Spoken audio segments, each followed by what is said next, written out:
Good evening. I would like to call this regular business meeting to order and ask the treasurer to call the roll. President Baker. Present. Mr. Gold. Here. Ms. Gibbs. Here. Ms. Hudson. Yes. Mr. Peretti. Yes. Ms. Reyes. Here. Vice President Stewart. Here. You have the floor, Mr. President. Thank you very much, Mr. Treasurer, and I would like to ask the Vice President to lead us in the Pledge of Allegiance.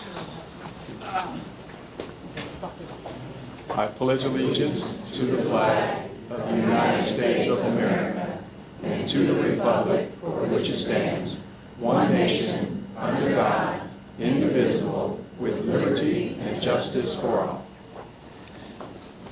Thank you.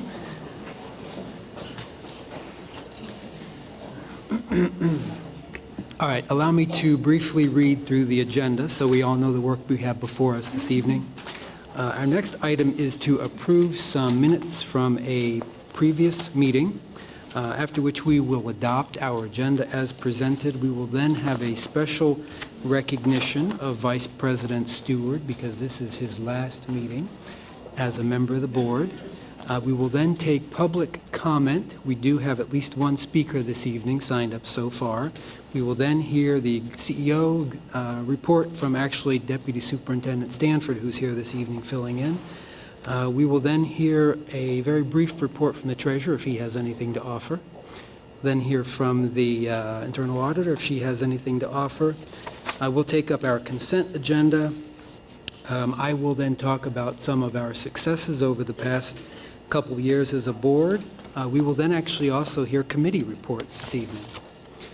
After which time we will take announcements from board members. The board will then recess into executive session, and that is what we have before us this evening. So at this point, the chair would entertain a motion to approve those meeting minutes from December 1st and December 7th. So moved. Second. Moved and seconded. Any discussion on those minutes? Mr. Treasurer? President Baker. Yes. Mr. Cole. Yes. Ms. Gibbs. Yes. Ms. Hudson. Yes. Mr. Peretti. Yes. Ms. Reyes. Yes. Vice President Stewart. Yes. Motion carried. Thank you very much. The chair will now entertain a motion that we adopt our agenda as presented. So moved. Second. Moved and seconded. Any discussion? Hearing none. Mr. Treasurer? Mr. Cole. Yes. Ms. Gibbs. Yes. Ms. Hudson. Yes. Mr. Peretti. Yes. Ms. Reyes. Yes. Vice President Stewart. Yes. President Baker. Yes. That motion carried. All right. It's at this point that we should bring out the boxes of Kleenex, I think, because I'm going to ask for a point of personal privilege to recognize my colleague, my partner, Vice President Brian Stewart, as this is his last meeting. So Brian has been an outstanding public servant during his tenure as a member of the Columbus Board of Education. His thoughtful, deliberative, and well-informed approach to his legislative duties has been an example to those of us who have the honor of serving with him. Brian's service as Vice President has distinguished him and earned him the respect of his board colleagues, other elected officials, district staff, community partners, and members of the community. And I'm pleased to announce that the Vice President actually has members of his fan club here in attendance tonight, and thank you all for being here to recognize the Vice President. Yes, this is where the Vice President has been going every other Tuesday night since 2009 or so. So, Mr. Vice President, would you like to introduce those folks who are here with us this evening? I certainly would like to, and I'll start first to my left. If my mom and dad will stand, Harry and Dolores Stewart. My parents, and I'm just going to say something. They are both graduates of Columbus City Schools. They met and got married. They were Central High School graduates, met at Central High School, got married 56 years ago.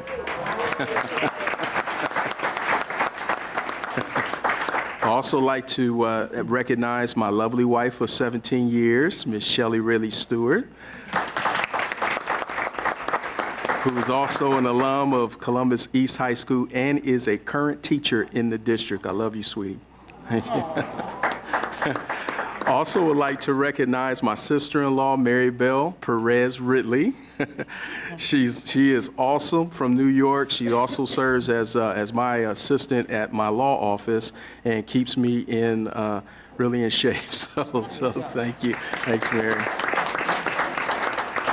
I'm going to save this young lady right here just for a second, as I think many people know her. I also like to introduce my brother-in-law, Tim Jefferson, and my sister-in-law, Darnetta Jefferson.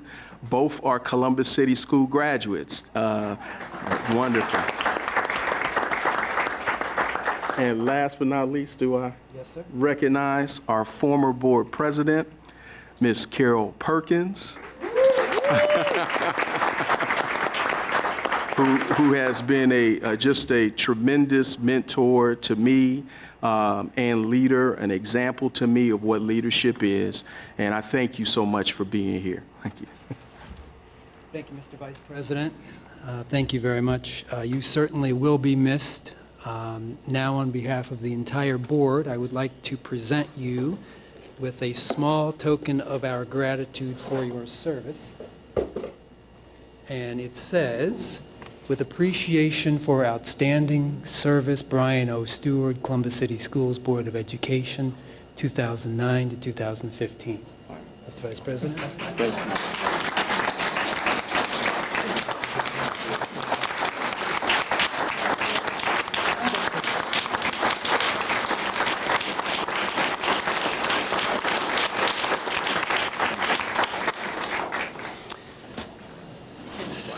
So, I wonder if anyone who is here this evening that you just introduced would like to share any words with us before I ask you to speak. Would anyone like to share any comments related to Vice President Stewart? Ms. Perkins?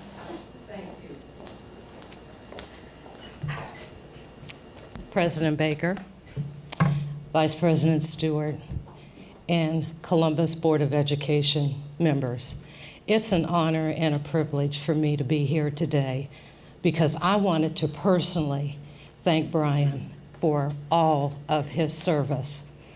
I remember, Brian, when you came on the board. You were gung-ho. You were just fire, ready to go, jump in there. But the interesting thing to me was he never changed. He still brought that fire, that energy to every board meeting. And one other thing, and I know I've shared this with you before, but I was always so proud because you came to every board meeting prepared to do the work of the district. And I want to personally thank you for that. Many of us churchgoers know that Sunday is a day to worship and also to rest.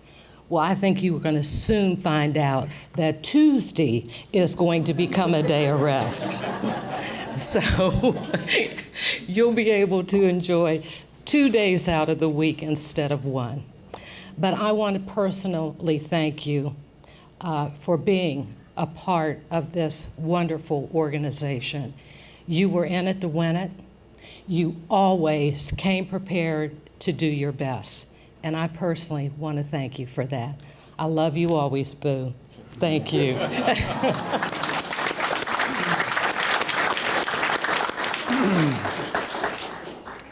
Would any of the others who came to be with Brian tonight like to share any comments?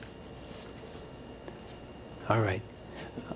Would any other members of the board like to share any comments on the Vice President? Mr. Cole? If Madam Gibbs wanted to go first. Okay. I just want to say that, Brian, I thank you for everything you've done for the board. I thank you for everything you've done for this city and representation of this district. Thank you for being a guide and light and a beacon for me personally. There's something that you learn about being in the room with people. It really is. Brian has a steady hand. Brian brings a tremendous poise to our meetings and to our executive sessions. He brings a measure of thoughtfulness and an ability to really hear the tone and tenor of the conversation in a way that helps steer us and guide us and keep us a little clearer and focused on some of the details. You've been, just me being able to observe that in you, not only as a professional, but even as a friend, as a brother, it's really sharpened my sword. So I just thank you so much, brother, for everything you've done, board member. Well, brother, just thank you. I just thank you. Thank you, brother. Ms. Gibbs, are you prepared? Who else would like to say a few words about the Vice President?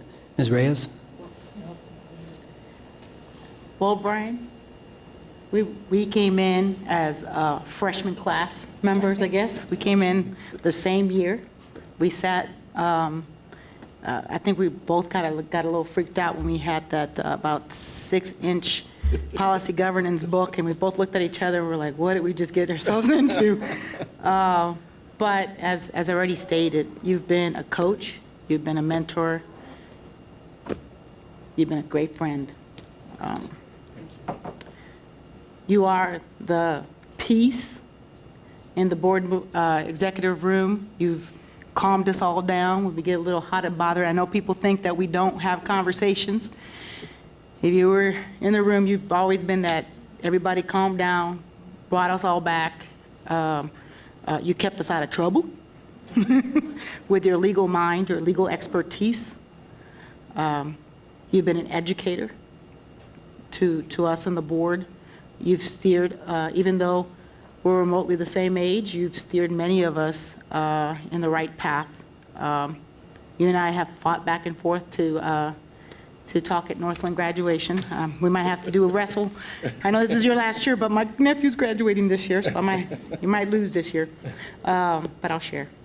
But truly, truly, I know that now we're neighbors, so we'll keep in contact, and I sure hope, and I think that the benefit of our district, that you continue to be engaged with us, because we need you. Thank you. Thank you. Thank you, Ms. Reyes. Ms. Hudson, I believe you were next. Thank you, President Baker. I think it's been very well said, but Brian, I have appreciated serving with you so much. And you do have the level head, very well said by all of our colleagues. But I'm glad to get to know you. I hope our paths do continue to cross personally and professionally. And I hope we see you back in community and public service soon, because I think the city of Columbus benefits from having your leadership. Thank you. Mr. Peretti? Really just echoing what our colleagues and what everyone who knows Brian probably knows about him. But, you know, as a new board member, and when you're a new board member, you get kind of excited sometimes. And Brian really is able to really bring a sort of peace to the room. And when Brian says things, I definitely listen every single time. And it's just been so valuable for me as a new board member to get to learn from such great people. And I'm truly going to miss you. And like Mary Jo said, you know, I think one day I think that you should still consider public service in the city of Columbus. And just thank you for everything. Ms. Gibbs, that leaves you. So this is from Brittenell to the board. And this started at Brittenell Recreation Center. And I'm walking to Josh's and arguing over the best pizza. I still think it was Bob and Lee's, and he liked the place off of Woodland. And then Brian, we served on the African American Advisory Council together under the leadership of Kwesi Kambon. And we fought many battles. And if you want to know a person, you can just work with them. If you want to know what they're made of, go into battle with them.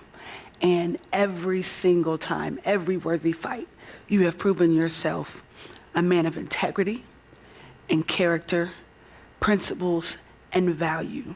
You embody the ideas of Phi Beta Sigma Fraternity Incorporated.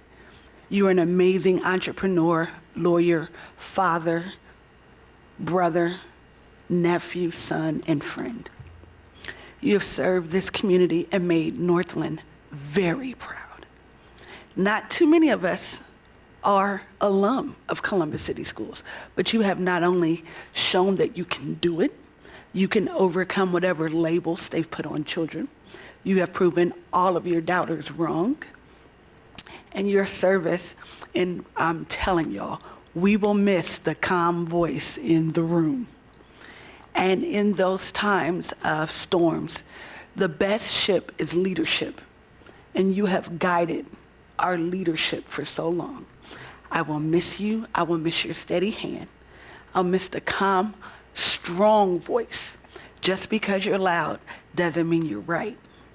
And you have proven just through quiet and gentle strength that we can be the best board and exemplify the best of boardsmanship.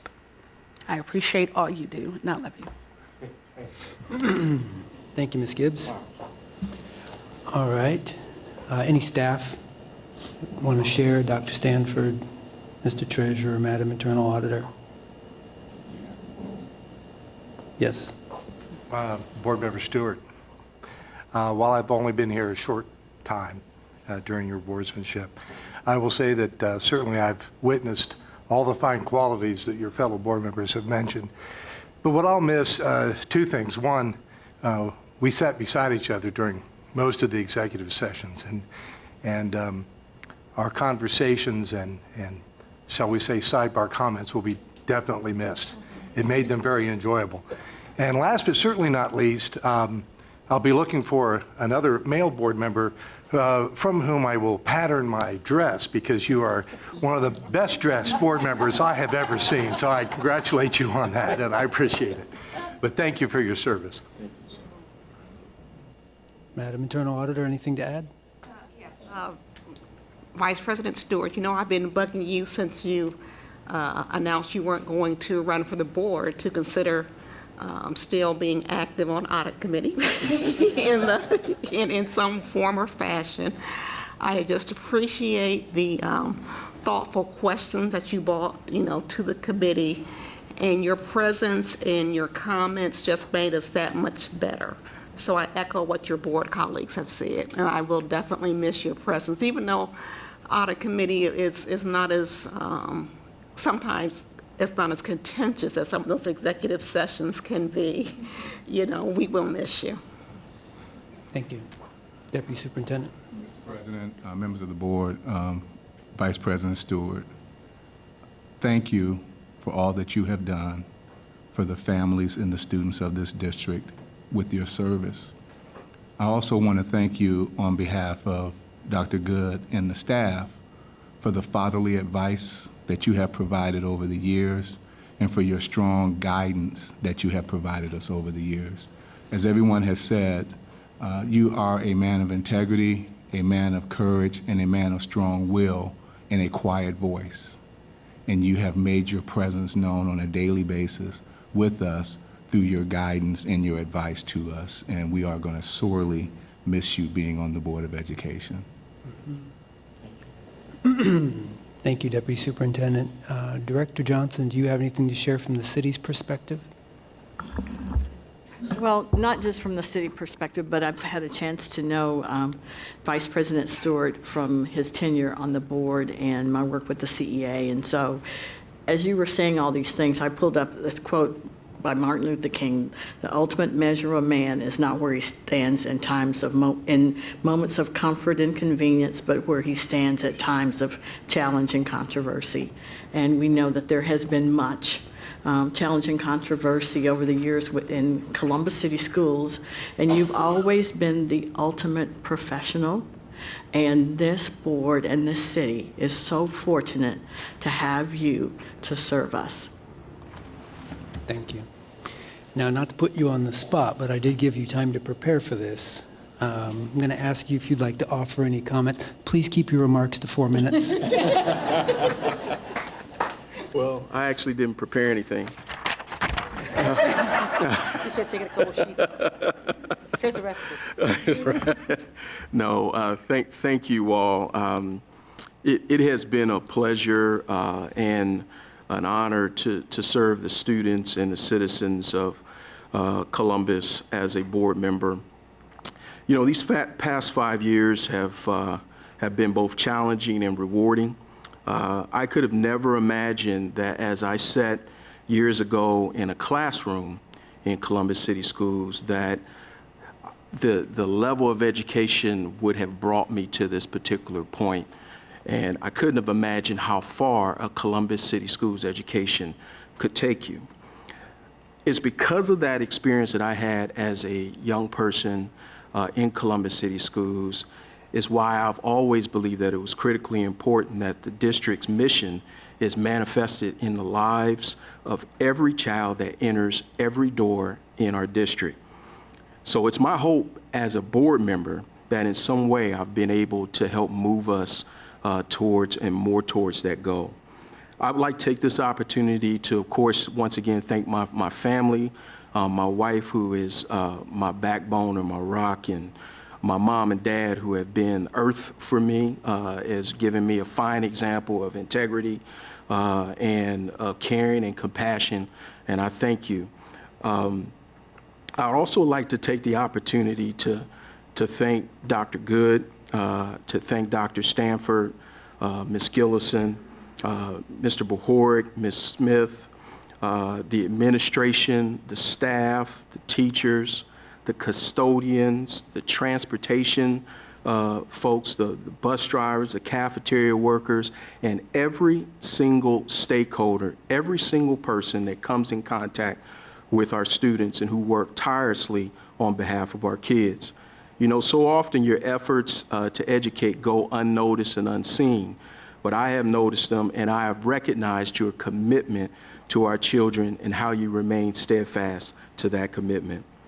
I would also like to thank my past board colleagues who I've served with, former board president Carol Perkins and the many other board members I have served with through the years, Betty Drummond, Mike Wiles, Anifa Cambon, Stephanie Gross. I've learned from each and every board member and my current board members, Mary Jo Hudson, Dominic Peretti, Ramona Reyes, Michael Cole, W. Shauna Gibbs, and our board president. We may not have always agreed on every issue, but what we have always agreed on is that our students deserve the best. So I always respect that in each one of you. I'd like to thank you also for the privilege of serving as your vice president and also as your colleague.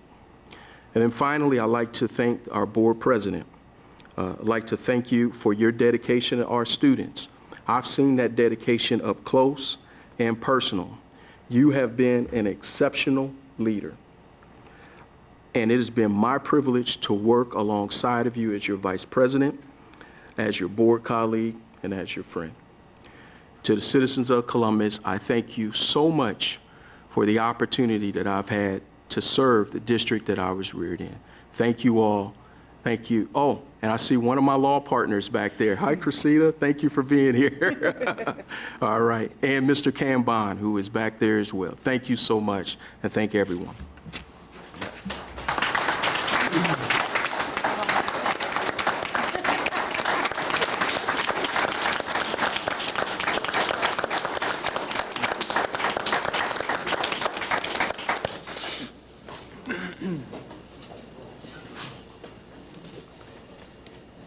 Thank you very much, Mr. Vice President. Thank you to those of you who attended this evening to help us recognize Brian Stewart and the wonderful work that he has done during his tenure as a member of this board. And I just, Brian, want to say personally to you, thank you. You and I have really been partners the last 2 years in leadership, and I couldn't be more grateful. Thank you. All right. Now, oh yes, so if you came tonight to recognize and celebrate the Vice President, you may now leave with no feelings of guilt. We won't hold it against you. Thank you for being here. All right, let's move on to public comment. And I do have one speaker, And I'll just ask that this speaker, Michelle Guzman, I believe, keeps remarks to 4 minutes. Please approach the podium. About halfway through your 4 minutes, you'll hear a buzzer. That means you're about halfway through. At the end, you'll hear another buzzer, and we would just ask that you conclude your comments at that time.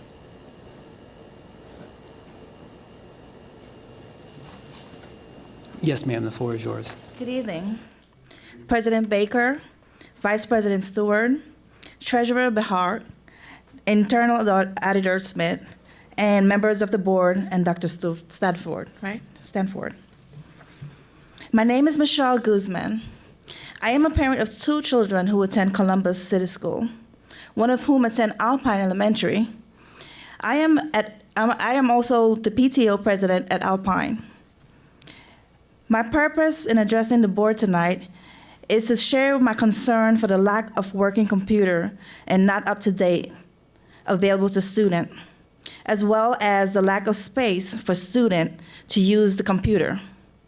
For our children to be prepared for the 21st century, we must give them lots of experience with technology. Many of our kids do not have computer at home. Last school year, district people came out to our school to explore making a computer lab to meet the needs for state mandates requirements. The plan was to use half of the library. The return in September to take measurement of the library, and it was promised that Alpine would either have a computer lab by January or enough computer to each grades. As of today, we have been informed we are not getting a computer lab, but only 2 carts of computer for over 530 students. To make the situation worse, cart will not come until late spring. The current technology available to Alpine students is outdated, efficient, and had made it difficult for a student to achieve their development goals. To meet the testing requirement, Alpine was forced to create a makeshift computer testing area in our library. The library is shut down for at least 3 weeks during the testing time. They affect not only students using the library, but band, choir, chess club, and PT and OT service as well. Our library is an open library where students pass through to get to their classroom and restroom. This is very distracting to student testing. Safety should be one of our concerns above all else. There are power extension cords draping across tables and floors. This is a very disturbing set and not a good testing situation. I was in the library during PTO business, and I observed firsthand a first grade classroom testing under these conditions, and I was very worried. Alpine is an awesome school. Parents and teachers work together to help children be the best. It is a shame that they must learn under these conditions. In addition to students using computer for testing, our children at Alpine deserve access to working computer to fulfill the desire of mission. One of the district goals state, learning environment are student-centered, efficient, and stable. As our mission statement says, our children must be empowered, a success in a global economy, and able to compete in the 21st century. Just as many other schools in Columbus City have working computer labs, Alpine Elementary deserves the same. The district received $1.3 billion to educate our kids. That is over $20,000 per student. I sincerely, on behalf of the student and parent, ask that a lab and working computer be given to Alpine. Thank you for your time and attention to this matter. Thank you, Ms. Guzman. We appreciate you coming down this evening. Are there any clarifying questions from board members for Ms. Guzman? Yes. Mr. Cole? Yes, thank you, Mr. President. Can you talk a little bit more about the limited space at Alpine and how this is impacting our students? You gave some wonderful examples about the testing time, but can you talk a little bit more about that? Whenever they had a test given to them from the Board of Education, and we had to use the computer in the library. It was no space at all in the classroom for the kids and able to take the test in the room. So when I came in, I saw these students taking these tests. There was cards all over the place and kids tripping over it. And I asked, why are the kids taking tests like this? I don't understand.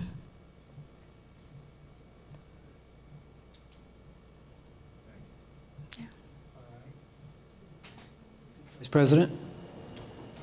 I'm not certain I heard clear. How many computers are actually working? About 20. Okay. Okay. Other questions from board members? Ms. Gibbs? Absolutely. Thank you so much for coming down, and thank you for sharing your concerns with us. Definitely a concern. I went to Alpine, so I'm concerned that we have 550 kids in there. Wow, that's a lot. Yeah. And we heard earlier this year from a Miss Ba, I believe, from the Beechcroft feeder pattern, who discussed overcrowding, and I know we're addressing that. But can you tell me, in terms of a general day, you mentioned all of the testing has to happen in the library, so does that mean students have no library time during testing? No. And, okay, so my question, I guess I have a follow-up question. If someone can give us the information on just capacity and the building capacity, and I think we've heard that.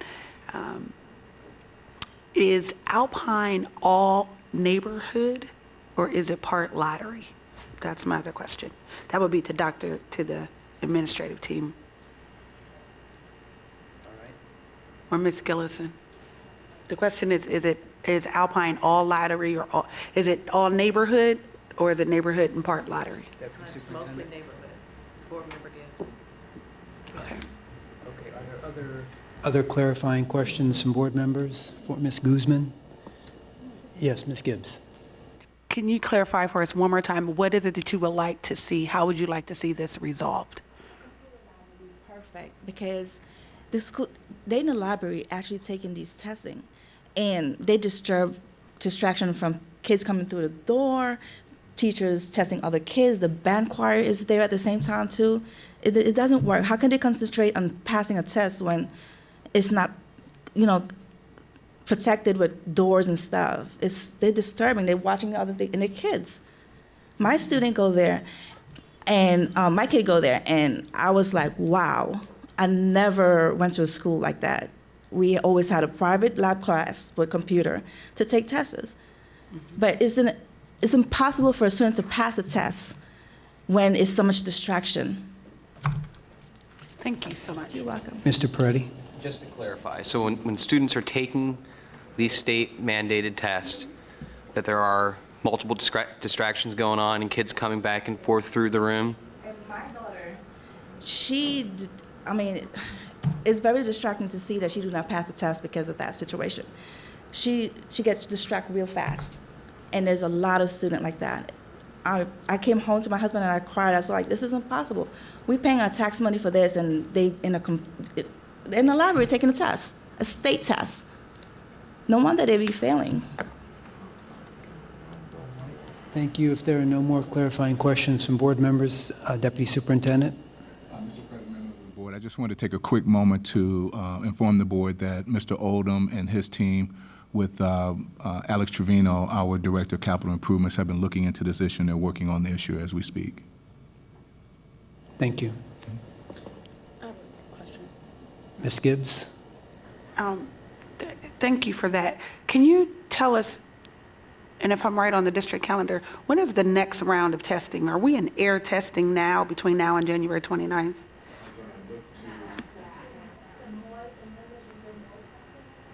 So we're in the middle of our formative assessment. We have a BOE, a MOI, and an OI, which is beginning of the year, middle of the year, and end of the year. And so right now we're in the middle of the year formative assessment testing now. And when will the next round of after the MOI? When will they need to test again? Deputy Superintendent. Mr. President, members of the board, I'm going to ask Dr. Klein to come up and answer that question for you.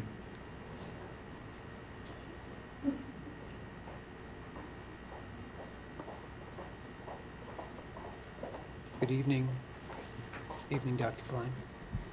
Good evening, President Baker, Vice President Stewart, members of the board. So several things we need to look at here. It's not just the air test, which are all of our content areas, because remember, we're also doing blocked tests for high schoolers now too. So I want to make sure that we know that. So if you're taking a blocked course and you are doing an end of the year assessment, that has gone on too. So there's multiple things, obviously not at your school because you're elementary, but I just want to make sure you're looking at the whole big picture. So then we'll do our MOIs, and once we're finished with our MOIs, then the principals will use that information in order to do the stretch goals for their OIs, for their end of the year. We'll also be taking our air tests in all the content areas of math, English, science, and social studies, and those will be in April again. So we'll continue, but I think our IT team has a great, great plan because all of those Chromebook carts are going to be in well before our air testing. And I know that Michelle Van Dyke and team has already got a deployment program, and they've already got some of them in. So we're looking forward to some good things going on with our technology. Thank you, Dr. Klein. Any other clarifying questions from board members? Just one more question, Dr. Klein. Just one more question.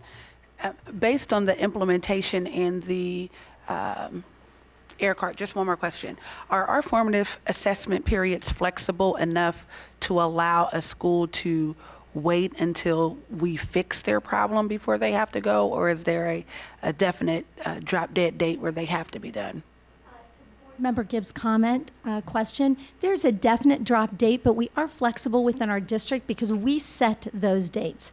Those are our parameters. But what we do is we want to make sure we set them so that the principals can then look at their stretch goals so that they're appropriate, so that they can see if the students are making their benchmarks in order to make that end of the year assessment so that we can make sure that they're making adequate yearly progress. Thank you so much. Thank you kindly. One more clarifying question. Yes, Board Member Hudson. It's a clarifying question for Dr. Stanford's comment. Just that I would ask if we could get an update from the review that you referred to. And also, I think we should keep this particular issue in mind, not only for Alpine, but other schools, that we get this type of detail in the ad hoc process. This is because we shouldn't have this kind of surprise at a board meeting, and candidly, students shouldn't be operating under these kind of conditions. And I don't think any of us intend for that, and I do appreciate very much that your attendance here and bringing this to our attention. Sure.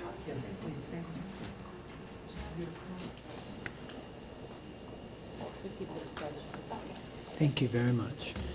All right, thank you very much, Ms. Guzman. We do appreciate you coming down this evening, and thank you, Dr. Klein, as well, for answering questions. All right.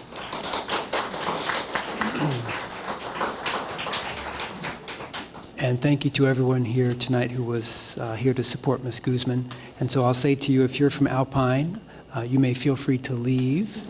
No guilt. Have a great evening. Thank you for being here. Keep up the good work. All right. I don't believe we have any other speakers this evening. No? Okay. No additional speakers. Let's move on then to the CEO report, which will be provided to us by Deputy Superintendent Stanford. The board.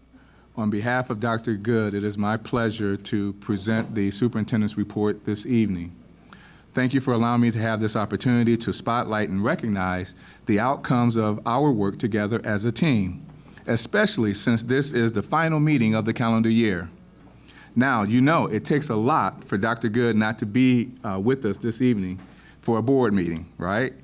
As many of you know, he was personally invited to be at the White House along with select members of our academic team and our community partners to meet in Washington, D.C. to discuss best practices and national efforts to engage more of our country's at-risk students.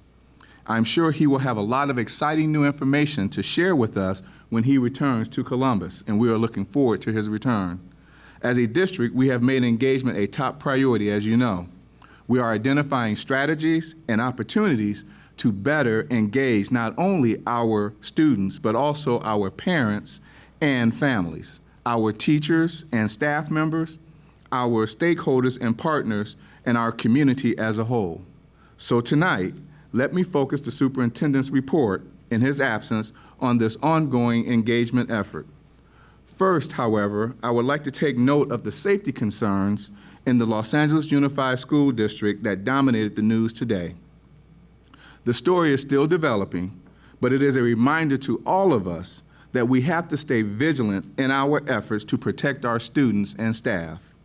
Back here in Columbus, our safety and security team continues to engage our students and families every day, building a high level of trust, respect, and collaboration. It's this strong relationship of trust built between our safety team, our school resource officers, our students, our staffs, and our families that help keep our students and our staff safe on a daily basis. Second, over the past weekend, we engaged more than 1,500 of our students and families at the Family Literacy and Numeracy Academy at COSI. I'd like to take this quick opportunity to thank Chief Academic Officer Gillison and her team, especially Director Sandy Donaldson, for that wonderful event. This free event was specifically aimed at families with students in pre-K through third grade. You may have noticed, however, that we also had several of our older students there leading encouragement and support of this effort. Our team of teachers and educators led engaging demonstrations, provided practical strategies, and offered hands-on activities that parents could take and use at home to help their young learners become better readers. The goal is to keep our young minds engaged in learning even when they aren't in class, and I think this is one of the efforts that we have engaged in during the year to provide our families that type of opportunity. Third, we must congratulate Lois Carson, the president of our Columbus School Employees Association, on her recent election to State Vice President of OPSI-ASME Local 4.